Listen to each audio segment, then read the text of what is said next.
अस्सलाम वालेकुम जी। उम्मीद है कि आप सब खैरियत से होंगे। मैं हूं इंजीनियर मोहम्मद यूसुफ और आप सब देख रहे हैं mining insight YouTube channel.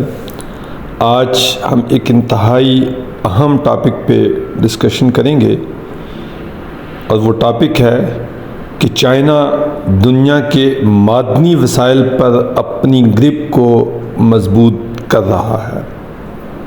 China दुनिया के मादनी वसाइल पर अपनी ग्रिप को मजबूत कर रहा है और पाकिस्तान को इस हवाले से क्या करना चाहिए। ये कल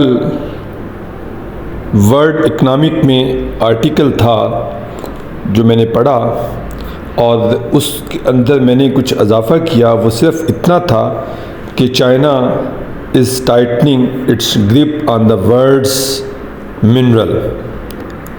तो उस पर फिर मैंने कुछ गौर किया, स्टडी किया और ये मेरा तज्ज़िया है, मेरी राय है। आप इससे इत्तफ़ाक़ भी कर सकते हैं और आप अपनी भी एक राय रख सकते हैं और कमेंट्स में उसका इजहार कर सकते हैं कि पाकिस्तान को क्या करना चाहिए इस हवाले से। तो जो दोस्त चैनल पर नए हैं मैं उनसे रिक्वेस्ट करूंगा कि वो चैनल सब्सक्राइब कर लें और बेल आइकन प्रेस कर लें ताकि उन्हें रेगुलर वीडियोस मिलती रहें। वीडियो को एंड तक देखिएगा ताकि आप इस डिस्कशन में पार्टिसिपेट कर सकें। तो जी नाज़रीन, चाइना की जो स्ट्रेटजी है वो दुनिया के मादनी वसाइल को अपनी ग्रिप में लेने की है। ख़ास तौर पर जो क्रिटिकल मिनरल्स हैं जैसे लिथियम है, कोबाल्ट है और रेयर अर्थ मेटल्स हैं। इन तमाम मिनरल्स के ऊपर, स्पेशली इन मिनरल्स पे और बाकी भी मिनरल्स के ऊपर, चाहे वो कॉपर है, गोल्ड है, आयरन है, क्वार्ट्ज है, ग्रेफाइट है, जितनी भी मिनरल्स हैं, लेकिन particularly rare earth elements, lithium, cobalt, graphite वगैरह जो एक क्रिटिकल मिनरल्स में आती हैं और जिनका ताल्लुक आने वाले टाइम की टेक्नोलॉजी यानी इलेक्ट्रिक व्हीकल इनसे है। क्योंकि बड़ी तेज़ी के साथ दुनिया की इंडस्ट्री जो है वो चेंज हो रही है और हमारी ऑयल से चलने वाली गाड़ियाँ ट्रांसफ़र हो रही हैं इलेक्ट्रिकल व्हीकल्स में। तो वो भी इसी हिसाब से जो मिनरल्स हैं उन पे अपनी ग्रिप मजबूत करता जा रहा है। तो पाकिस्तान के लिए ये एक अपॉर्चुनिटी भी है और चैलेंज भी है। अब हमने देखना ये है कि इस अपॉर्चुनिटी को पाकिस्तान अवेल कैसे करता है और उस चैलेंज से निपटता कैसे है। क्योंकि अल्हम्दुलिल्लाह पाकिस्तान में अल्लाह ताला ने मुख्तलिफ़ मादनी वसाइल दे रखे हैं और चाइना चूँकि हमारा दोस्त है, हर अच्छे बुरे वक्त में पाकिस्तान के साथ खड़ा होता है और लकीली या अनलकीली पाकिस्तान की मिनरल्स जो एक्सपोर्ट हो रही हैं, मेरा अंदाज़ा है कि मासवाए नमक के और बेराइट वगैरह के बाकी आलमोस्ट 98% मिनरल्स जो जा रही हैं वो चाइना में ही जा रही हैं और चाइना ही उनका ख़रीदार है।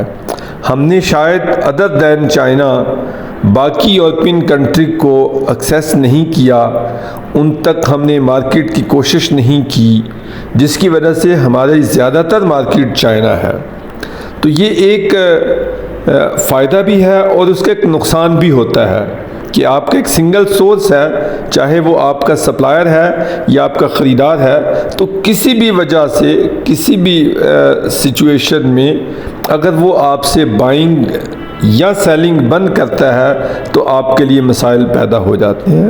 हम अमूमन एक छोटी सी कंपनी भी होती है, एक छोटी सी सीमेंट फैक्ट्री को आप एग्जांपल ले लें, इवन एक छोटी सी दुकान है तो वो कोशिश करती है कि वो एक सिंगल सप्लायर पर डिपेंड ना करे, वो 3-4 मुख्तलिफ सप्लायर्स अपने बैकअप में रखते हैं ताकि किसी भी वजह से वो सप्लायर वहाँ से शिफ्ट हो जाता है या उसके पास सप्लाई नहीं होती, वो छोड़ देता है या आपकी उसके साथ कोई अनबन बन गई तो आप क्रिटिकल सिचुएशन में ना आ जाएं, आपके पास अल्टरनेट सोर्स हों। तो ऐसे ही मेरा ख्याल है कि पाकिस्तान को भी इस हवाले से क्रिटिकल सोचना चाहिए और संजीदगी से सोचना चाहिए कि ठीक है, चाइना हमारा एक अच्छा दोस्त है, हमारा अच्छा पार्टनर है, हमारे मुश्किल वक्त में हमारे साथ खड़ा होता है, लेकिन हमें अपनी मार्केट को मज़ीद एक्सप्लोर करना चाहिए। चाइना से हटकर भी हमें दूसरे ममालिक, यूरोपियन, तुर्की, जापान, अमेरिका, यूके, बहुत सारे कंट्रीज़ हैं, कनाडा, ऑस्ट्रेलिया, हम उन्हें भी उन तक एक्सेस करनी चाहिए और अपने प्रोडक्ट को वहाँ तक लेकर जाना चाहिए और उनको पाकिस्तान में इन्वेस्टमेंट के लिए लाना चाहिए। खैर, इस पे मैं मज़ीद डिस्कशन करूँगा, लेकिन मैं पहले जो मेरा टॉपिक है उसका फर्स्ट हाफ जो है उस पे मैं बात करता हूँ कि चाइना ने पिछले साल तकरीबन 16 बिलियन डॉलर की फॉरेन इन्वेस्टमेंट की है मुख्तलिफ कंट्रीज़ में मिनरल्स के अंदर। 16 बिलियन डॉलर की इन्वेस्टमेंट की है मुख्तलिफ कंट्रीज़ में मुख्तलिफ माइनिंग के प्रोजेक्ट्स के ऊपर, और उसकी रीज़न यही है कि वो चाहता है कि जो चाइना के अपने वसाइल हैं वो तो हैं ही चाइना के पास, लेकिन जो बाकी कंट्रीज़ हैं, अफ्रीकन कंट्रीज़ हैं, ठीक है, साउथ एशियन कंट्रीज़ हैं, उन पे भी वो अपनी एक्सेस को, अपनी ग्रिप को मजबूत करता जा रहा है और करना चाह रहा है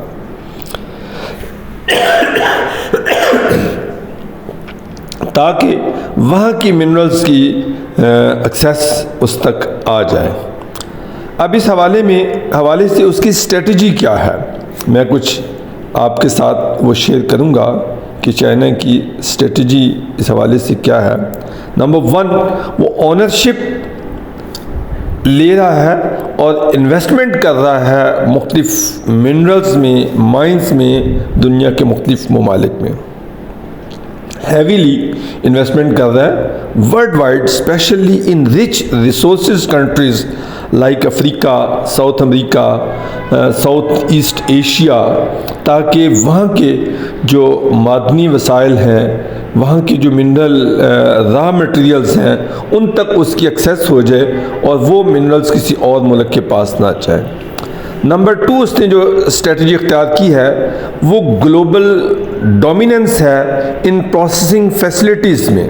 उसने मिनरल की प्रोसेसिंग में अपने आप को डोमिनेट करता जा रहा है, ख़ास तौर पर रेयर अर्थ एलिमेंट्स की रिफाइनिंग और प्रोसेसिंग में उसने अपनी कैपेसिटी को बहुत बढ़ा लिया है और तकरीबन इस वक्त 80% दुनिया की रेयर अर्थ चाइना उनको रिफाइन कर रहा है, ख़ास तौर पर लिथियम और कोबाल्ट वगैरह, और उसकी सप्लाई को भी वो कंट्रोल कर रहा है।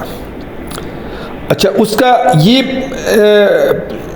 प्लानिंग है कि वैसे तो वो रॉ मटेरियल पर भी अपनी मैक्सिमम एक्सेस चाह रहा है और करना चाह रहा है, लेकिन उसकी जो मेजर प्लानिंग है वो प्रोसेसिंग को अपनी इतनी मजबूत कर रहा है ताकि दुनिया जो है वो रॉ मटेरियल भी कौड़ियों के भाव चाइना ही को दे। तीसरे नंबर पे जो उसने किया है, सप्लाई चेन इंटीग्रेशन उसने कर दी, सप्लाई चेन इंटीग्रेशन कर दी। चाइना की ज़्यादातर जो कंपनियां हैं वो चाइनीज़ गवर्नमेंट कंपनीज हैं, चंद कंपनियां प्राइवेट कंपनी हैं, लेकिन ज़्यादातर कंपनी स्टेट ओन कंपनीज हैं, स्टेट सपोर्ट करती है और वो डायरेक्ट माइनिंग, बाइंग और फिनिश प्रोडक्ट तक इंटीग्रेट करती है। और जिसकी वजह से उन्हें उसकी प्राइसिंग को कंट्रोल भी हासिल हो जाता है, ख़ास तौर पे वो उन टेक्नोलॉजीज़ में जो इलेक्ट्रॉनिक्स और एनर्जी स्टोरेज के मुतल्लिक़ हैं। नंबर 4 जो उसकी स्ट्रेटजी है, export restrictions on processing machinery. China ने ये भी एक बहुत बड़ी हिकमत अमली इख्तियार की है कि वो फिनिश प्रोडक्ट की जो टेक्नोलॉजी है, यानी उसकी जो प्रोसेसिंग टेक्नोलॉजी है, उसने प्लान कर लिया है कि वो हम दुनिया को नहीं देंगे। यानी कि वो मशीनरी या वो प्लांट जिससे रेयर अर्थ एलिमेंट्स को रिफाइन किया जा सकता है, अपग्रेड किया जा सकता है या प्रोसेस किया जा सकता है, वो मशीनरी चाइना दुनिया को नहीं देगा। चाहे कोई भी कीमत, कितनी ही कीमत कोई कंट्री उसको देता है, तो वो उसको सेल आउट नहीं करेगा। ये भी एक चाइना ने प्लान किया है और उसमें ख़ास तौर पे उसने 2 मिनरल्स के ऊपर वो पाबंदी लगा दी है। उसने क्या कहता है, रिस्ट्रिक्ट कर दिया है जो 2 अर्थ एलिमेंट्स हैं, गैलियम और गर्मीनियम। इन 2 एलिमेंट्स को उसने कहा है कि इनकी टेक्नोलॉजी, इसके प्लांट और उसकी मशीनरी हम दुनिया को नहीं देंगे। और ये दोनों एलिमेंट्स इस्तेमाल होते हैं सेमीकंडक्टर्स में, फोटोवोल्टिक इंडस्ट्री में, ये दोनों एलिमेंट्स इस्तेमाल होते हैं और इसके अलावा और भी बहुत सारी इंडस्ट्रीज़ में इनका इस्तेमाल है। तो ये उसकी एक प्लानिंग में से एक प्लानिंग ये है। और 5वीं उसकी प्लानिंग है स्ट्रेटेजिक स्टॉक पाइलिंग। 5वीं strategic stockpiling mean China has been accumulating strategic reserves of certain minerals, positioning itself to manage supply disruptions or leverage its stockpiling for strategic gains। यानी कि वो मुख्तलिफ मिनरल रिसोर्सेज की stock बनाएगा, उसकी stacking करेगा और उसको फिर होल्ड करेगा। इम्पैक्ट क्या पड़ेगा इससे, ग्लोबल इम्प्लीकेशंस पे क्या इम्पैक्ट पड़ेगा, टेक्नोलॉजी पे क्या असर पड़ेगा। The global technology, electronic vehicle and renewable energy sectors are highly dependent on these minerals. China's influence over the supply chain affects price and availability for manufacturers worldwide, potentially creating bottlenecks। यानी कि जब इन minerals के ऊपर monopoly होगी China की, तो दुनिया उस पर डिपेंडेंट होगी, उससे लेने में, उससे प्रोसेसिंग करवाने में। और उसके अलावा क्या इम्पैक्ट पड़ेगा, increased cost for countries without reserves, nations lacking domestic supplies of critical minerals face increased cost as they compete in a market dominated by China. This may drive companies to consider alternative suppliers or substitute minerals, through both options involved significant cost and time। यानी कि इससे क्या होगा कि आपकी cost जो है material की, मिनरल्स की, वो भी डिस्टर्ब होगी। अच्छा, दुनिया इसके ऊपर क्या कर सकती है या क्या करेगी, और फिर पाकिस्तान को क्या करना चाहिए। मैं countries like the United State, Japan, Australia and members of the European Union are working to reduce dependency on China. ये ममालिक चाइना की डिपेंडेंसी को कम करने के लिए प्लानिंग कर रहे हैं। वो क्या प्लानिंग हो सकती है? Securing new partnership, forming alliances with mineral rich countries and encouraging direct investment in mining and processing outside of China। यानी कि ये countries, European countries, United State, Japan, Australia और अदर कंट्रीज़ वो भी चाहेंगे, वो भी इस कंपटीशन में आएंगे कि वो उन ममालिक के साथ अपने ताल्लुकात को बेहतर करें, रिलेशंस बेहतर करें और वो भी वहाँ पर अपनी इन्वेस्टमेंट करें और अपने शेयर्स वहाँ पर लें। अब उन कंट्रीज़ का क्या रिस्पांस होता है, ये उसके बाद की बात है। दूसरी उनकी प्लानिंग ये है डेवलपिंग रिसाइकलिंग प्रोग्राम्स, ख़ास तौर पे वो कंट्रीज़ जिनका मैंने जिक्र किया, यूनाइटेड स्टेट, जापान, ऑस्ट्रेलिया और मेंबर यूरोपियन यूनियंस, अगर उनके पास ये मिनरल्स नहीं है, शॉर्टेज है, ख़ास तौर पर स्ट्रेटजिक मिनरल्स और रेयर अर्थ एलिमेंट्स, तो वो उनको रिसाइकलिंग में अपनी एक्सपर्टीज़ बढ़ाने की कोशिश कर रही हैं। ये वो उन मिनरल्स को रिसाइकलिंग करे उन इलेक्ट्रॉनिक्स गुड्स में, उन इक्विपमेंट्स में जहाँ पे वो इस्तेमाल होते हैं। तो अगर वो काम नहीं कर रहे, वो नकारा हो जाते हैं, उन इक्विपमेंट्स की लाइफ ख़त्म हो गई है, तो वहाँ से उन मिनरल्स को रिसाइकल किया जाए। और तीसरी उनकी क्या स्ट्रेटजी हो सकती है?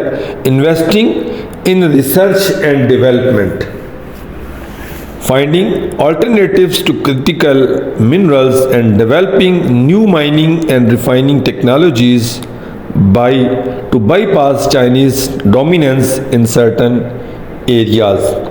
क्योंकि चाइना ने अब ये कह दिया है कि वो दुनिया को वो मशीनरी नहीं देगा जो रेयर अर्थ एलिमेंट्स को रिफ़ाइन करने के लिए इस्तेमाल होगी। तो इस वजह से इन कंट्रीज़ ने अब अपनी रिसर्च एंड डेवलपमेंट पे भी काम करना शुरू कर दिया है। अब हम देखते हैं the second portion of my talk of today कि पाकिस्तान को इस हवाले से क्या करना चाहिए हमें। यानी कि मैंने शुरू में भी बताया कि लकीली या अनलकीली पाकिस्तान की मैक्सिमम एक्सपोर्ट जो है वो चाइना के साथ है, बाकी कंट्रीज़ के साथ नहीं है। और यही वजह है कि हमारी मिनरल मार्केट को जब चाइना चाहता है वो अप कर देता है, जब चाहता है डाउन कर देता है। किसी भी मिनरल्स की वो डिमांड क्रिएट करता है और पाकिस्तान में मैक्सिमम लोग उस साइड पर आ जाते हैं।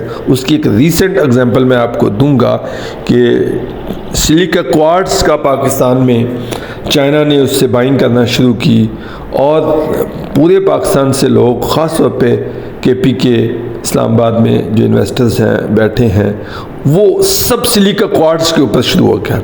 हर तरफ माइनिंग में, मिनरल डिपार्टमेंट में, इस्लामाबाद में को 10 यार्ड बन गए जो सिलिका क्वार्ट्ज के स्टॉक कर रहे थे, उसको सेल कर रहे। चाइनीज़ के 3 से 4 यहाँ पे तरनौल में उनके यार्ड बन गए। आप इस्लामाबाद से शुरू होते और KPK में आप जिस तरफ भी जाते, आप इस तरफ हज़ारा बेल्ट में चले जाए तो हवेलियाँ, हरीपुर, एबटाबाद, मानसरा, उससे आगे छत्तर प्लेन, ये पूरे एरिया में जगह जगह पे आपको क्वार्ट्ज ही क्वार्ट्ज नज़र आता। इस तरफ को आप चले जाते तो आपको नौशहरा, मर्दान, सवाबी से लेके मलाकंड, सवात और बाजौट, इस सारे एरियाज़ में क्वार्ट्ज ही क्वार्ट्ज नज़र आता कि जैसे उसकी एक बहुत बड़ी डिमांड क्रिएट हो गई है, हर बंदा क्वार्ट्ज क्वार्ट्ज कर रहा है। चाइना ने लोगों से बाई भी किया और उसकी यही स्ट्रेटजी थी कि जनाब हमें तो 10,000 टन चाहिए, 15,000 टन चाहिए, 5,000 टन से तो कोई बात ही नहीं करते थे और लोगों का इसमें इंटरेस्ट पैदा हुआ और फिर चाइनीज़ ने उससे हाथ खींचा। क्योंकि हमारी कोई मार्केटिंग स्ट्रेटजी नहीं है पाकिस्तान की, कोई एक्सपोर्ट स्ट्रेटजी नहीं है, गवर्नमेंट इसके अंदर कोई फैसिलिटेट नहीं कर रही, तो लोकल लोग जो जिस तरफ को हवा चलती है हम उस तरफ को चल पड़ते हैं। तो चाइनीज़ ने बाइंग ख़त्म की या कम की, तो वो तमाम के तमाम जो इन्वेस्टमेंट लोगों ने की, जो उन्होंने अपने यार्ड्स बनाए, अपनी माइनिंग शुरू की, वो सब की सब वहीं की वहीं रह गई और लोगों को लाखों नहीं करोड़ों रुपए का नुकसान हो गया। तो ये इसकी रीज़न क्या है कि we are dependent only on China. हम ब्लाइंड हैं, हमें पता ही नहीं है कि चाइना की मार्केट है क्या, वो इसका क्या करता है, कहाँ इस्तेमाल करता है। बाकी मार्केट ख़त्म हो गई है, डिमांड ख़त्म हो गई है।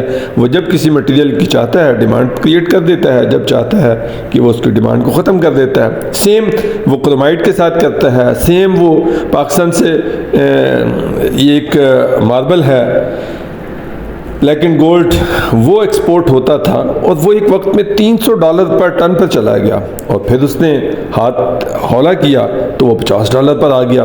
लोगों को नुकसान होने शुरू हो गए।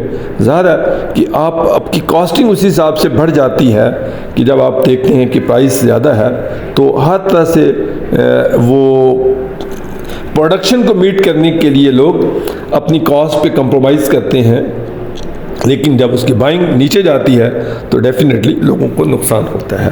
तो पाकिस्तान को इस हवाले से मैं ये चाहता हूँ अरबाब इख्तियार भी इसको अगर मेरी आवाज़ को सुने तो हमें अल्टरनेट मंडियाँ तलाश करनी चाहिए। चाइना के साथ हम ज़रूर काम करते रहें, लेकिन हमें अल्टरनेट मार्केट को भी देखना होगा, यूरोप को देखना होगा, अमेरिका को देखना होगा कि वहाँ पर भी इन मिनरल्स को, और इसमें ख़ास तौर पे जो रोल अदा कर सकता है हमारा TDAP यानी Pakistan trade development authority, ministry of commerce, ये बड़ा इम्पॉर्टेंट रोल अदा कर सकते हैं। फिर पाकिस्तान की जो फॉरेन एम्बेसीज़ हैं वहाँ पे जो ट्रेड इन्वेस्टमेंट ऑफिसर्स हैं, कमर्शियल हताचीज़ हैं, वो इसमें बहुत अहम किरदार अदा कर सकते हैं। दूसरे नंबर पे जो पाकिस्तान को करना चाहिए, स्ट्रेटेजिक एक्सप्लोरेशन एंड मैपिंग करनी चाहिए। हमें वार फुटेड पे अपने मिनरल रिसोर्सेज की, ख़ास तौर पर रेयर अर्थ एलिमेंट्स की हमें मैपिंग करवानी चाहिए, उसकी रिज़र्व एस्टिमेशन करवानी चाहिए। हमें पता हो कि हमारे पास कौन से मिनरल कहाँ पे हैं, उनकी वर्थ क्या है, उनके रिज़र्व्स कितने हैं, और फिर हमारे पास कोई अच्छा इन्वेस्टर आए तो हम उसके सामने पुट अप कर सकें, हम उनके सामने अपने रिज़र्व्स को प्रेजेंट कर सकें और फिर उससे हम बेहतर तरीके से निगोशिएट कर सकें। तो हमें अपने रिसोर्सेज को आइडेंटिफाई करना चाहिए और उनकी रिसोर्स मैपिंग करवानी चाहिए और रिजर्व एस्टिमेशन करवानी चाहिए। फिर हमारे पास एक पूरा कंप्लीट डाटा अवेलेबल हो ताकि हम उस पर निगोशिएट कर सकें। दूसरा, हमें डेवलप करनी चाहिए अपनी प्रोसेसिंग कैपेबिलिटीज़। हम बहुत सारे मिनरल्स पाकिस्तान रॉ फॉर्म में एक्सपोर्ट कर देता है और वो उसकी जो रेशो है वो इतनी कम होती है रॉ मटेरियल की और प्रोसेस मटेरियल की कि अनबिलीवेबल। फॉर एग्ज़ाम्पल एक छोटी सी मैं आपको एग्ज़ाम्पल दूंगा कि मैंगनीज़ है, मैंगनीज़ 28-30-35% के एवरेज, मतलब कि ये ज़रूरी नहीं है ये प्राइसों में, जनरल एक आइडिया दे रहा हूँ, अगर वो 25 से 30 हज़ार रुपये की टन यहाँ से एक्सपोर्ट होती है और फिर वहाँ से वो चाइना से वो प्रोसेस होती है और सिलिको मैंगनीज़ बनती है, और वही जो मटेरियल 25-30 रुपये पर केजी गया था वो 400-450 रुपये पर केजी हम वापस ख़रीदते हैं। ऐसे बहुत सारे मिनरल्स हैं, जैसे क्रोमाइट है, मैंगनीज़ है, कॉपर है, ठीक है जी। तो कई सारी मिनरल्स हैं जिनको हम रॉ फॉर्म में एक्सपोर्ट कर रहे हैं। तो हमें अपनी प्रोसेसिंग इंडस्ट्री को बेहतर करना होगा ताकि हम फिनिश प्रोडक्ट पाकिस्तान से भेजें, और ये कोई यकदम नहीं कर देना चाहिए। जैसे ये चंद साल एक पहले ये जब प्रीवियस गवर्नमेंट ख़त्म हो रही थी तो हमारे 3 मुअज़्ज़ज़ सेनेटर्स ने ये एक मीटिंग की और उन्होंने एक उस पर कहा जी कि पाकिस्तान से तमाम किस्म की रॉ मटेरियल की एक्सपोर्ट को बैन किया जाए। This is not possible. आप कोई भी काम ग्रेजुअली करेंगे, एक ही लख्त में नहीं कर सकती। कुछ मिनरल्स ऐसी हैं जिनकी हमारे पास कोई कैपेसिटी फ़िलहाल नहीं है, हम उनको एक्सपोर्ट किए बगैर कोई चारा नहीं है।